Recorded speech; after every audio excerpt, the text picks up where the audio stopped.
This is the story of David Thorne, a young black man whose dreams were shattered by a single, deafening slam of a gavel. A man sentenced to a future behind bars for a crime he didn't commit.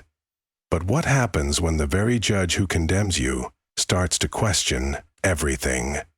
This is the gripping tale of how one man's integrity cracked open a corrupt heart of injustice and offered a flicker of hope to countless others who look like David.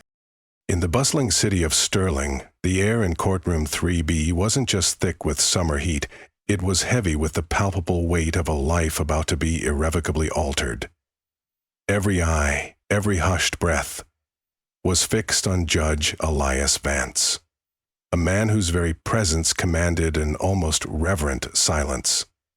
His reputation preceded him like a cold front. He wasn't known for compassion, nor for second chances. His judgments were swift, firm, and, by all accounts, unshakable. At 64, with 37 years on the bench, his face was as chiseled as his rulings, a testament to the countless lives he had altered with the swing of his gavel. And then there was David Thorne, 24 years old, standing at the defense table, his hands trembling ever so slightly, but his gaze steady, unwavering. He wore the kind of expression that comes from a lifetime of trying to prove yourself. David, a young man who once dreamt of soaring above the clouds, maybe as a commercial pilot or even just leading community initiatives, now felt the cold concrete floor of the courtroom beneath him, an anchor dragging him down. He had always maintained his innocence, even during his arrest for the armed robbery of Jewel and Crown. But today, his voice wouldn't matter. "Mr. Thorne," Judge Vance began, his deep baritone filling the room like thunder before a storm. "You stand convicted by a jury of your peers for crimes that have caused irreparable harm to this community. Your actions were not only reckless, but calculated, and you have shown no remorse."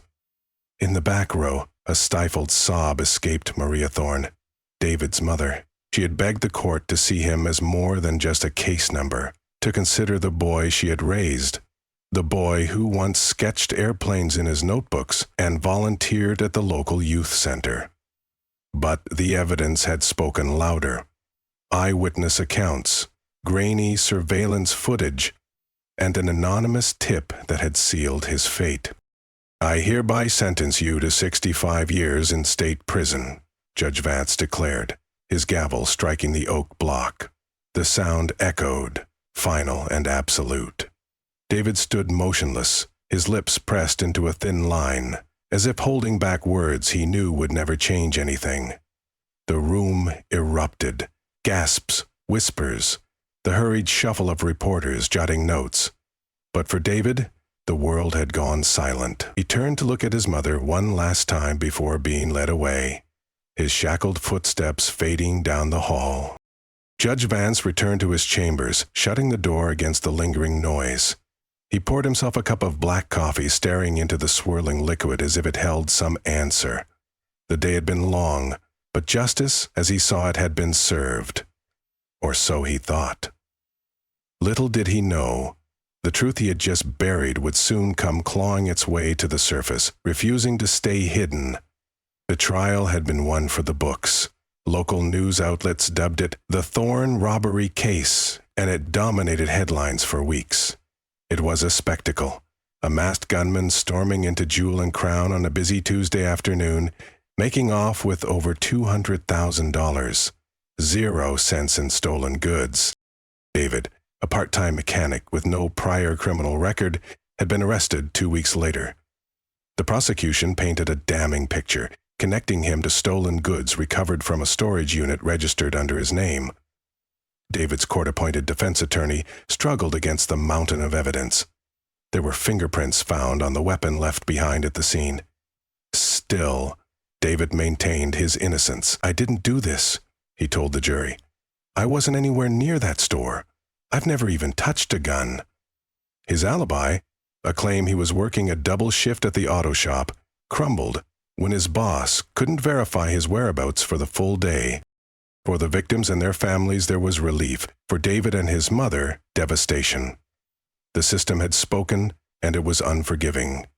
But as Judge Vance signed the sentencing papers later that evening, a faint flicker of something unsettled him, a nagging sense he couldn't quite place. He dismissed it, chalking it up to fatigue. What Judge Vance couldn't know was that the trial had been just the beginning.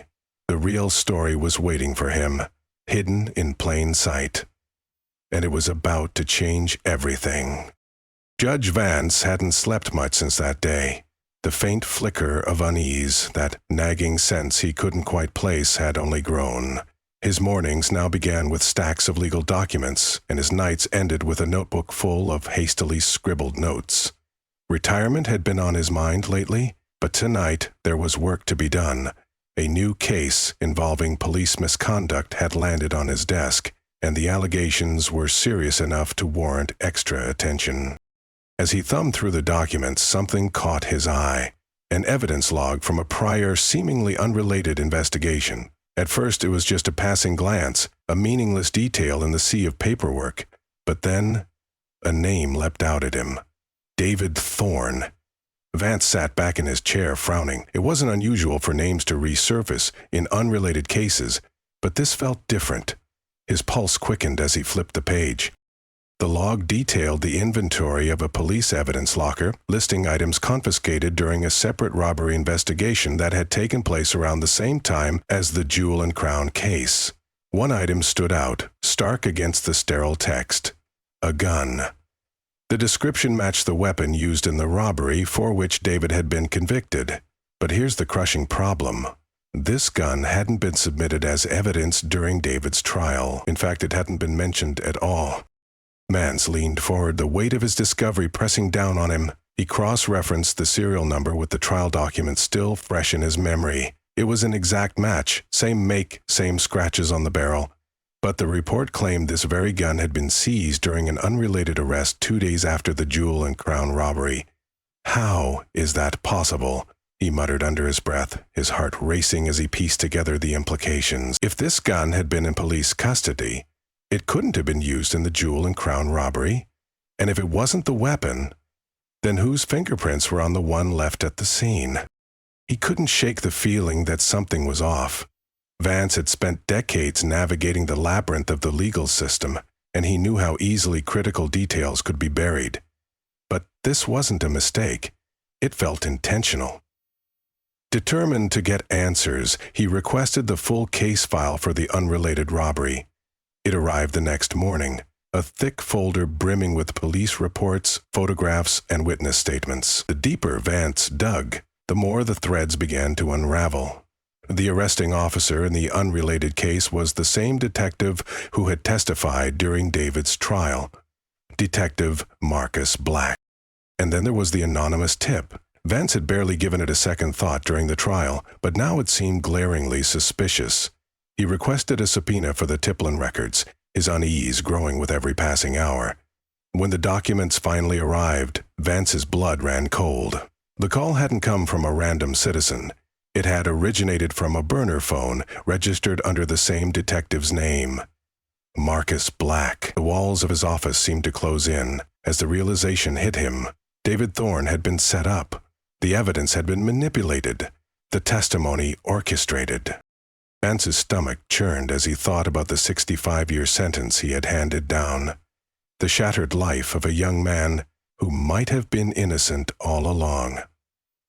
Vance had always prided himself on upholding the law, but now the law felt like quicksand beneath his feet.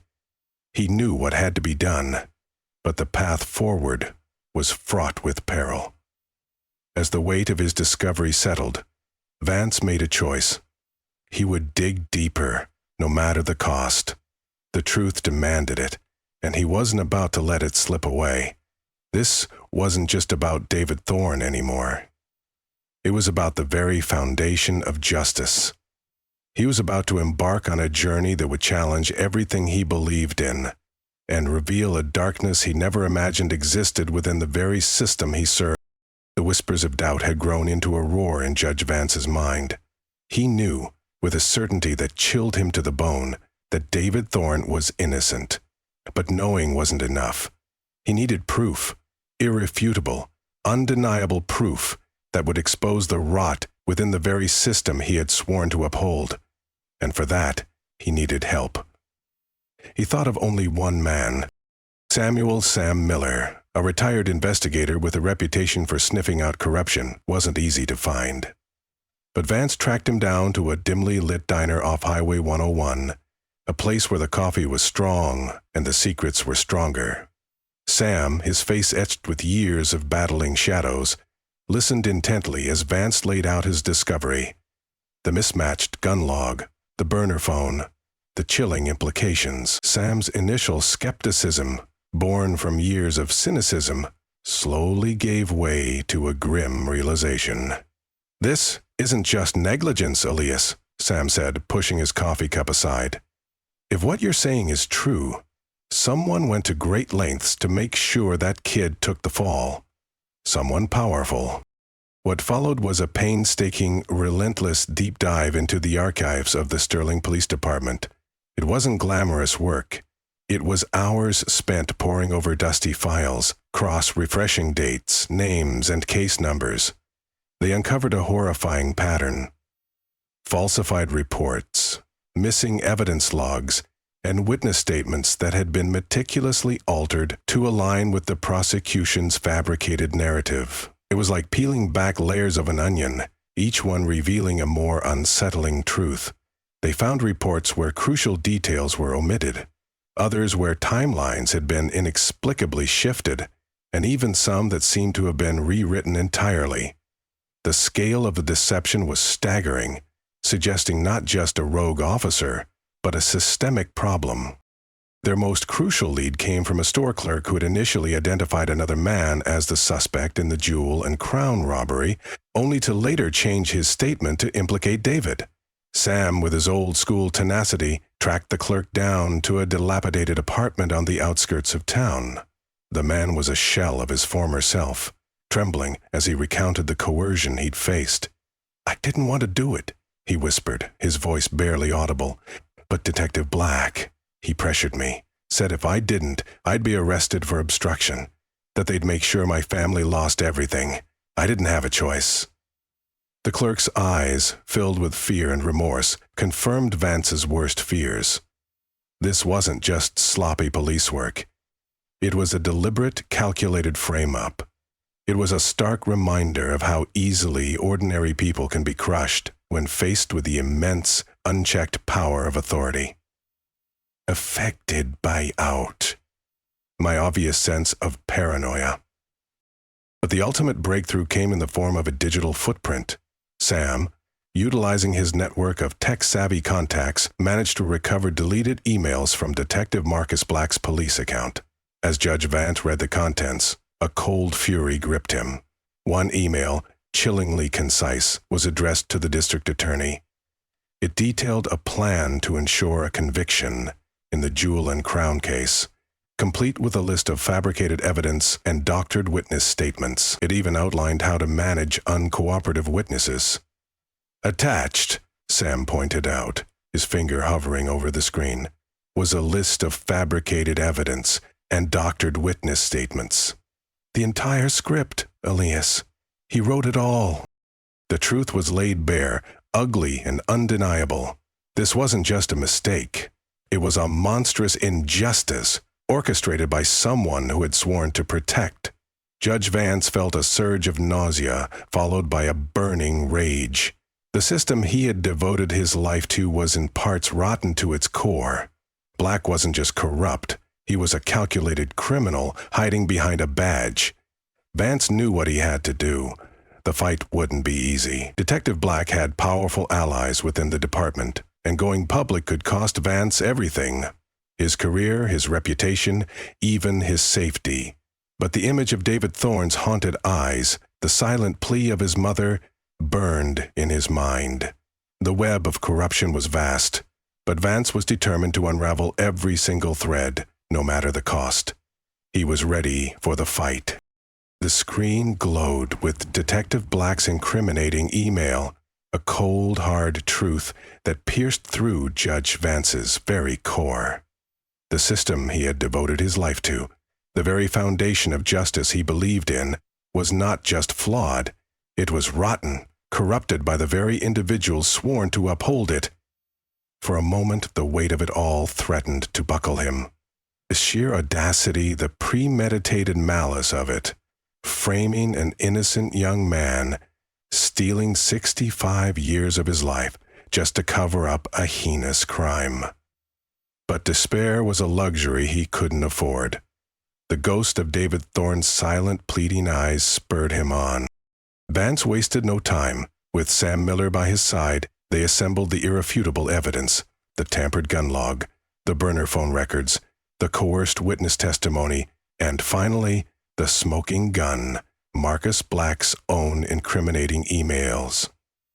The very next day, Judge Vance filed a motion to reopen David Thorne's case, attaching every piece of damning evidence against Detective Black. Simultaneously, he lodged a formal, explosive complaint with the Department of Justice, calling for an immediate, independent investigation into Black and the Sterling Police Department.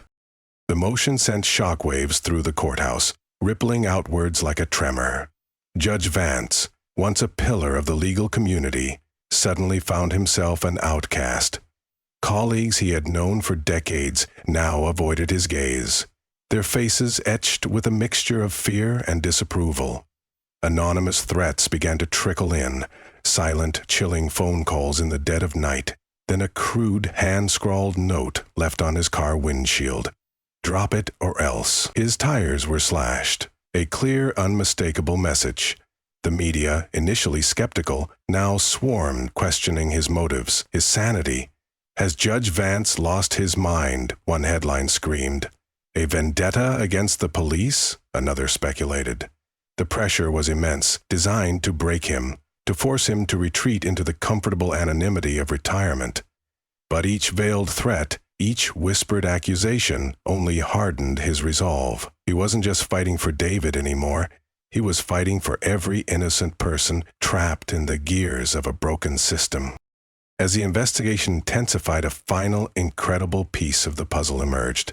Sam Miller, with his relentless, old-school detective work, unearthed security camera footage from a small convenience store parking lot located just blocks from Jewel and Crown. This footage, which had inexplicably never been submitted during the initial trial, showed a man matching Detective Marcus Black's physical description. His gait, his build, the distinctive way he carried himself, leaving the scene of the robbery with a duffel bag on the very day of the crime. The implications were shattering. Black wasn't just a dirty cop who framed an innocent man. He was the actual perpetrator of the robbery. The shock of this revelation hit Judge Vance like a physical blow.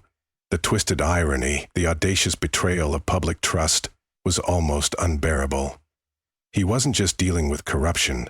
He was dealing with a criminal mastermind, hiding in plain sight, using the very badge he wore to commit his crimes and then condemn an innocent man. The storm of truth was brewing, and it was about to break.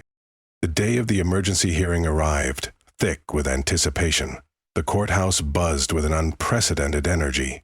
News vans lined the streets outside, their antennas reaching like eager fingers for a story that was poised to rip open the heart of Sterling's judicial system. Inside, courtroom 3B, usually a stage for grim proceedings, was packed to capacity. Every seat was taken, every aisle crowded. Reporters jostled for space, their cameras poised, their pens ready. David Thorne sat at the defense table, his face pale and drawn, but with a flicker of fragile hope in his eyes as he watched Judge Vance stride purposefully to the stand. The air crackled with tension as Judge Vance, his voice ringing with quiet authority, began to present the evidence. He meticulously laid out the facts, the tampered evidence logs, the coerced testimonies, the deleted emails detailing Detective Marcus Black's cynical plan to ensure a conviction. He explained the hidden gun, the anonymous tip, every thread of the deceitful web. Then he ordered the final devastating piece of evidence to be played. The large screen in the courtroom flickered to life, showing the surveillance footage from that unassuming parking lot. The gasps from the packed gallery were almost deafening as the grainy image of a man, unmistakably Detective Black, emerged from the shadows, a duffel bag clutched in his hand, leaving the scene of the robbery on the very day it occurred. A collective murmur rippled through the room, quickly escalating into a roar of disbelief and outrage. Judge Vance's voice cut through the chaos, clear and unyielding. "This man," he declared, his arm extended towards the screen, "is the same detective who led the investigation against David Thorne. He manipulated the evidence, coerced witnesses, and framed an innocent man to cover his own tracks." The courtroom erupted. Flashbulbs popped like lightning. Reporters surged forward, shouting questions. Detective Black, who had been sitting stony-faced in the gallery, went white. As deputies moved in to apprehend him, he turned, his eyes blazing with a mix of fury and fear, his voice a low hiss that barely carried over the din. "You're making a mistake, Vance. You don't know what you've started." He was led away in handcuffs, his defiance crumbling with every step. The image of the once penetrable Detective Black, now exposed and shackled, was a chilling reminder of how even the most powerful can fall when confronted by the unyielding force of truth. Weeks later, the retrial for David Thorne began.